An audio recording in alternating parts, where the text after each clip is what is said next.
A-20s, the most powerful light bombers in the world. We call them Havocs. The RAF call them Bostons. And the Luftwaffe, well, they just know they're poison. But wherever they fly and under what name they're known, they're still a twin-engine bundle of dynamite. Trim, sleek, fast, powerful, and deadly. Although they first took wing as light bombers, they've proved themselves so versatile in the air that they now perform every type of combat duty and under every type of flying condition. That's why they're playing such a vital role in giving the United Nations supremacy in the air. Flown by the RAF, the A-20 contributed more than its share in the ultimate defeat of Rommel in Libya.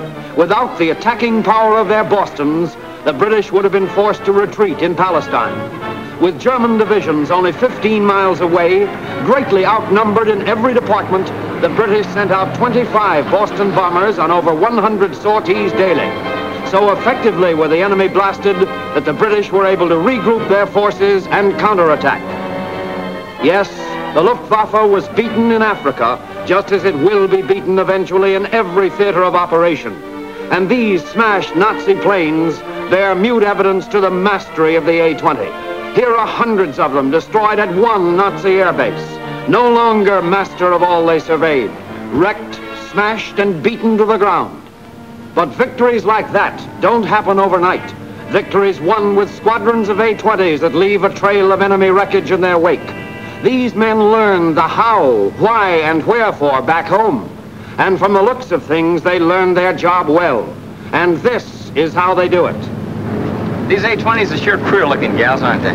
Maybe, Tom. But over in Egypt, they look like glamour gals to us. Matter of fact, we thought they were the best-looking babies that had been up and down the Nile since Cleopatra retired. Cleopatra, huh? Yep, and a one-man gal she is. That is, one man at a time. Remember that, Tom. You're the only man in that cockpit.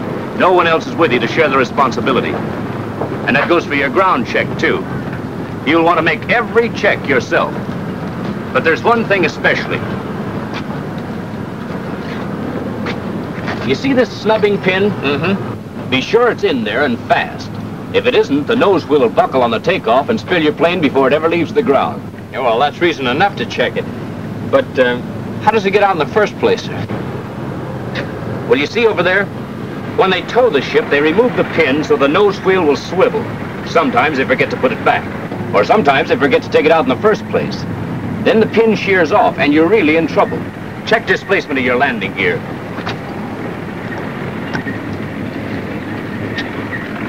Well, about 3 inches.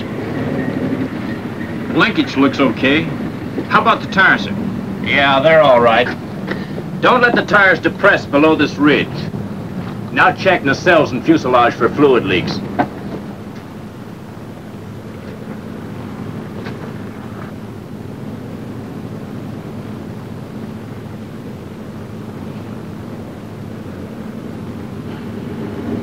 Well, you know all this stuff, Tom. But remember, it's that nose wheel pin. It's number 1 on the check parade, huh? Right. Now go through the same process on the other side while I check the foam 1A.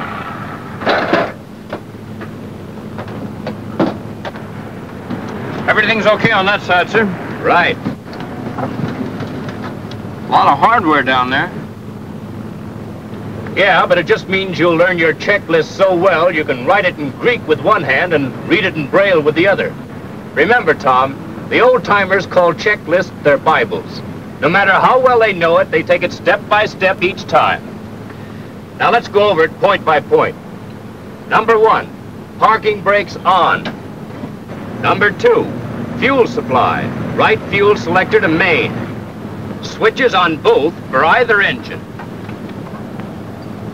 That's quite a routine. Well, this checklist is more than a routine. Make it a habit and it'll be the best life insurance policy you'll ever have.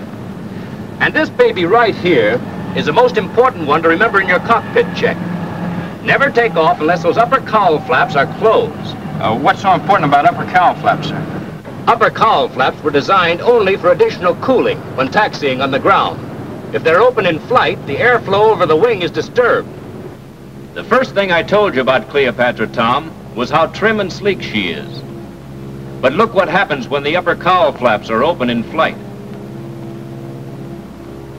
You'll feel that buffeting in your control column, just like the ship's in a stall. If this happens on the takeoff, Don't get excited. Just reach for that upper cowl flap control and close it. You'll feel like a chump, but you'll be a safe chump at least. Well, that's about enough hangar flying. Let's take the Queen upstairs and you can learn a little more about her. Right.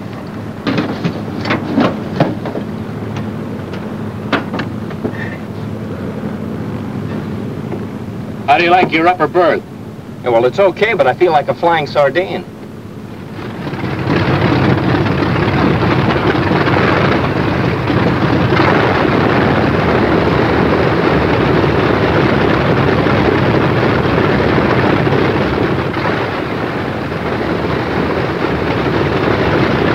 Remember your nose wheel when you taxi. You must have some forward rolling motion before you try to turn the ship.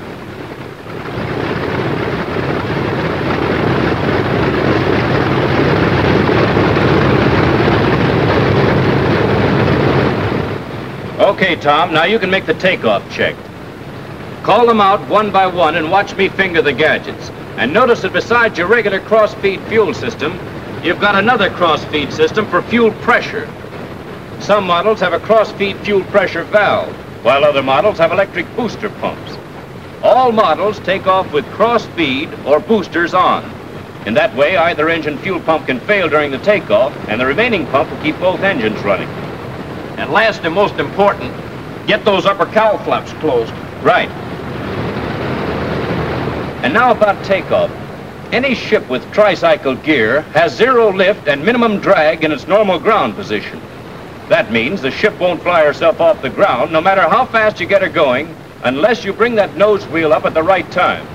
I'll show you when we break ground. Say, I've never gotten this straight.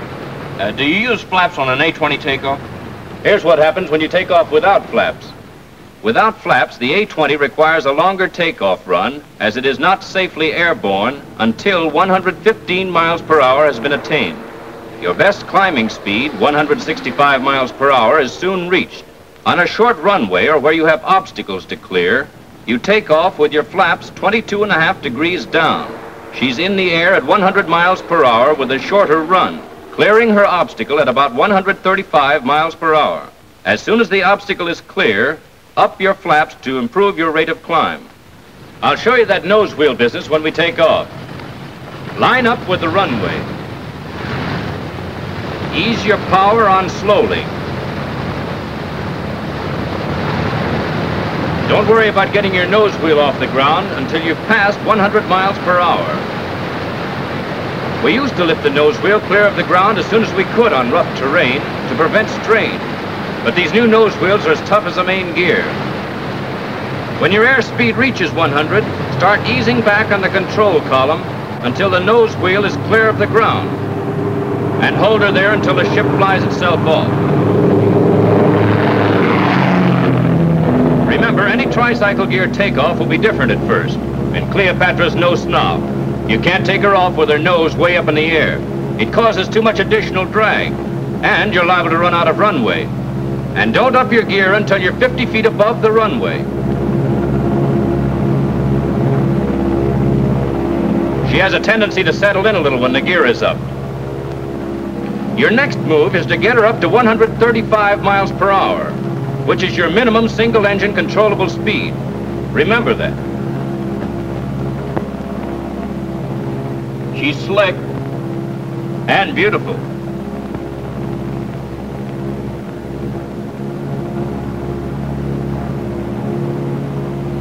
She cruises normally 25 inches manifold pressure, 1800 RPM. And now you're high enough to be safe in turning off your cross-feed system. I'll bet that's a handy gadget in a spot. Yep, and just one more way of getting Cleopatra up and down the Nile. Incidentally, Tom, we brought the Queen up here to see how she performs. Well, what are we waiting for? Okay, acrobatics are forbidden, but I'll show you a power-off stall just to give you the feel of it. Remember, the Queen's a hot baby. We'll ease back on her power and pull her nose up. Now she's just under a stall. That buffeting in your control column is your warning.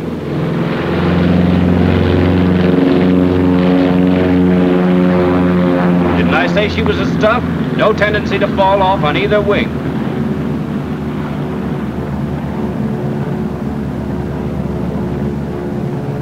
smooth babe in stalls. Yes, in power-off stalls. But never try a power-on stall. That's forbidden. Spins pretty fast, huh? Like a hot rock. If you find yourself in a spin at 5,000 feet or less, the only thing to do is jump. That's where you and the Queen call it quits. I'll bet that's a heartbreak. Sure, but it's better than breaking your neck. Remember, you sit well forward of the engines. That means before you jump, you've got to feather both props. There's not much to tell you, Tom, about normal banks and turns. She does them beautifully. But stay away from steep banks. Remember, the Queen is not an acrobatic airplane.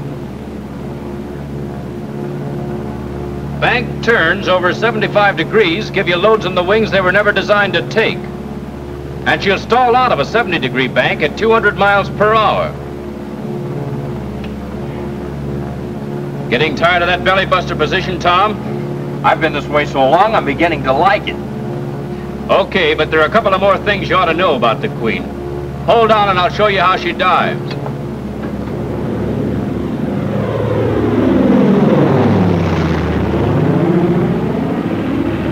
In ground strafing, remember you're not flying a dive bomber. Use power and not a sharp angle dive to get your maximum allowable airspeed. This ship was never designed to stand pullouts from steep dives. Throttles at least to full cruising power. Supercharger in low.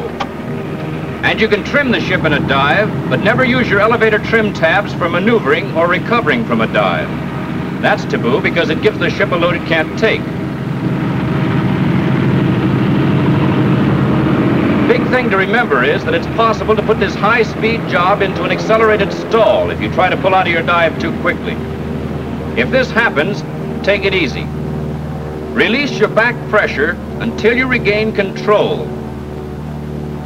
And then ease her out again with less G's. Accelerated stalls in excess of 200 miles per hour indicated will pull the airplane apart. That's why all A-20 pilots are told to start pulling out of their dives while there's still plenty of air left under them.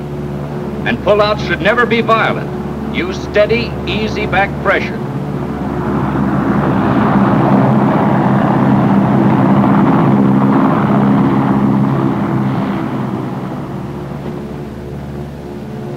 Say, Captain, I think I better tell you this right now. I had pork chops today for lunch.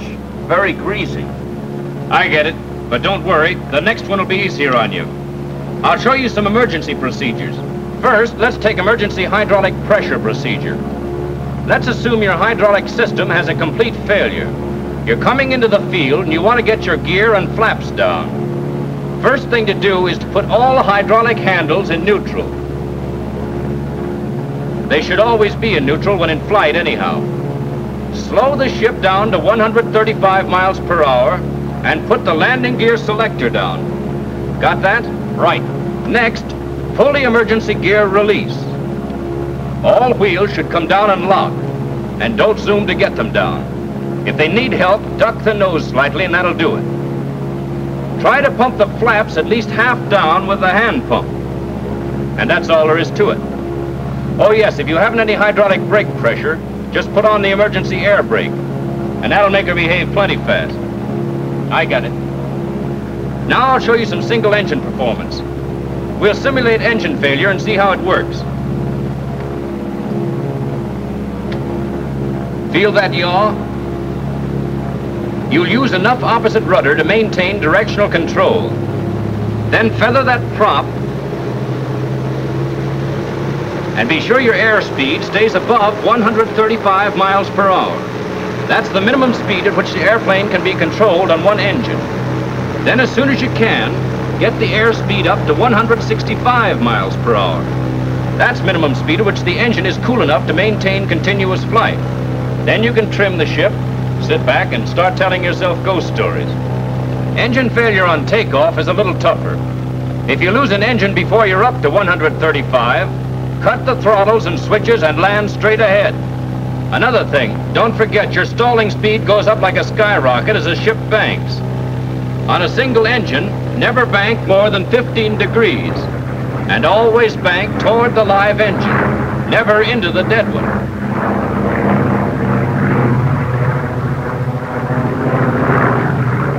This ship's single-engine performance is swell, if you hold her within limits.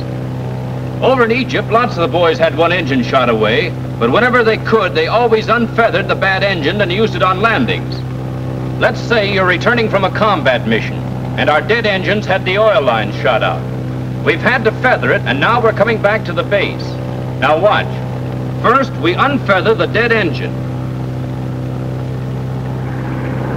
We let her warm up with its prop in high pitch and very little throttle. Then increase power slowly and use the dead engine for landing regardless of whether she's smoking or acting up. Just as long as she's putting out some power, we're better off. For the initial approach, put RPM up to 2200. Hold speed at 165. Mixture, auto rich.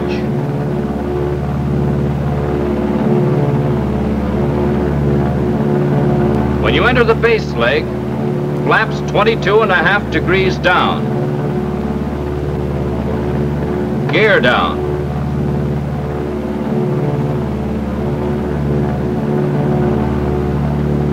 Then when you enter your final approach, or landing leg, throttle back to 130 miles per hour.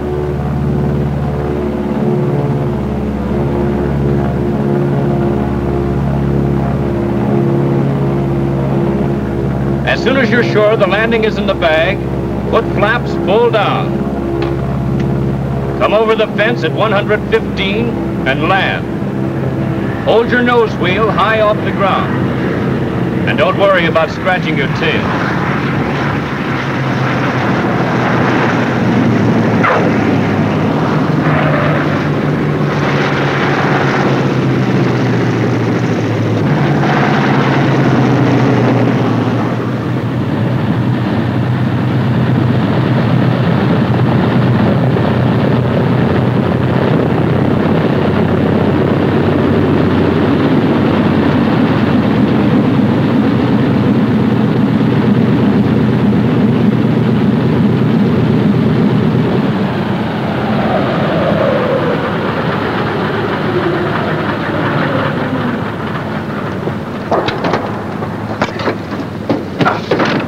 Well, she certainly lands nicely.